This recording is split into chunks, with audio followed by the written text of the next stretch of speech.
Dans cette vidéo, je t'explique simplement, à l'aide de nombreux exemples, comment dériver des fonctions polynômes. Reste bien à la fin de cette vidéo et ce type d'exercice deviendra un automatisme pour toi. Première expression, f de x égale x puissance 13. L'expression de la dérivée f' de x est égale à 13x puissance 12. Alors, regarde comment j'ai fait. Ici, j'avais 13. Eh bien, le 13, je l'ai recopié pour commencer l'expression de ma dérivée. Et puis ensuite, j'ai réécrit ma puissance de x. Et j'ai pas réécrit x puissance 13, mais j'ai réécrit x puissance 12. C'est-à-dire que j'ai mis en exposant un de moins que l'exposant de départ. Au départ, j'avais 13. Et bien là, je mets en exposant 12. Donc ça, c'est la base pour dériver les fonctions polynômes. Deuxième expression, f de x égale moins 5 fois x puissance 8. Tu vois ici, il n'y a pas de signe d'opération, mais tu sais que c'est un fois. Donc quand tu vas dériver l'expression, ça va te donner f' de x égale la constante qui était en facteur, ici, le moins 5, tu le recopies sans rien changer. Ça va être moins 5 fois, et ensuite, tu dérives l'expression x puissance 8. Alors, si tu dérives x puissance 8, on fait comme dans le premier exemple. Tu vas écrire 8, x, et en exposant, tu ne vas pas mettre 8, tu vas mettre 1 de moins, c'est-à-dire que tu vas mettre 7. Ensuite, tu effectues. Moins 5 fois 8, ça fait moins 40. Donc, le résultat ici, c'est moins 40, x puissance 7. Troisième exemple. L'expression, cette fois-ci, f de x égale x puissance 13 moins 5x puissance 8. Alors, tu vois, j'ai repris les deux expressions des deux premiers exemples.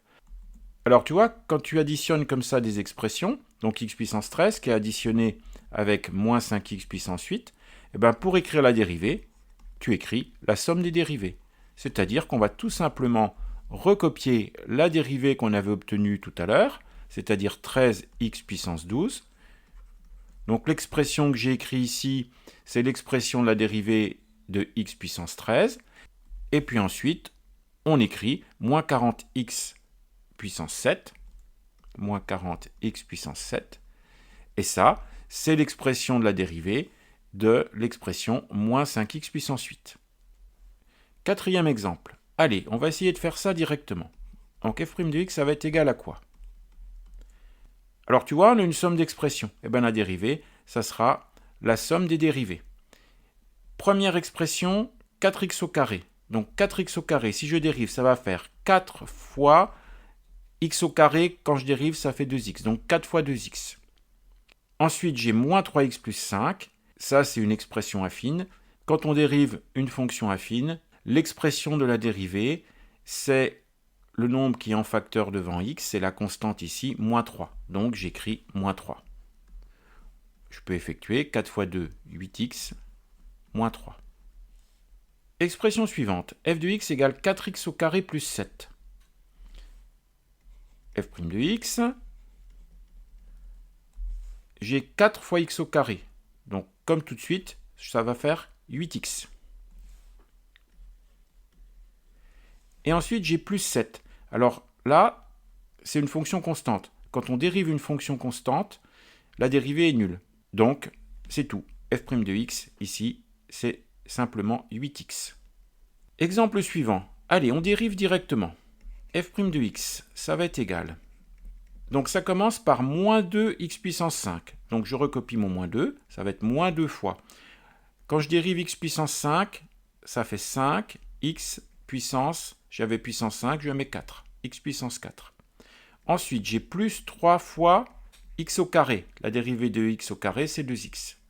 Et enfin, ça se termine par moins 1. Moins 1, c'est une fonction constante. Quand je dérive, ça fait 0. Donc, c'est tout.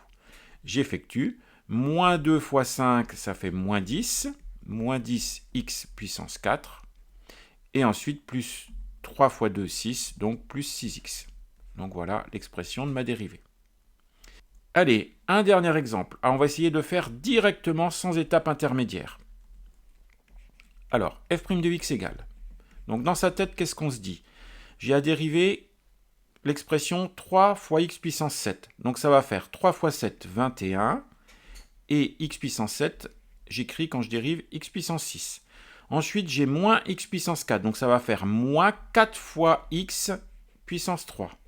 Ensuite, j'ai plus 2 x puissance 3, donc ça va faire plus 2 fois 3 plus 6 x puissance 2. Ensuite, j'ai moins 7x au carré, donc ça va faire moins 7 fois 2x, donc moins 7 fois 2, moins 14x. Et enfin, pour terminer, j'ai plus 5x. Quand je dérive l'expression 5x, ça va me donner plus 5. Et voilà, tu as obtenu l'expression de ta dérivée.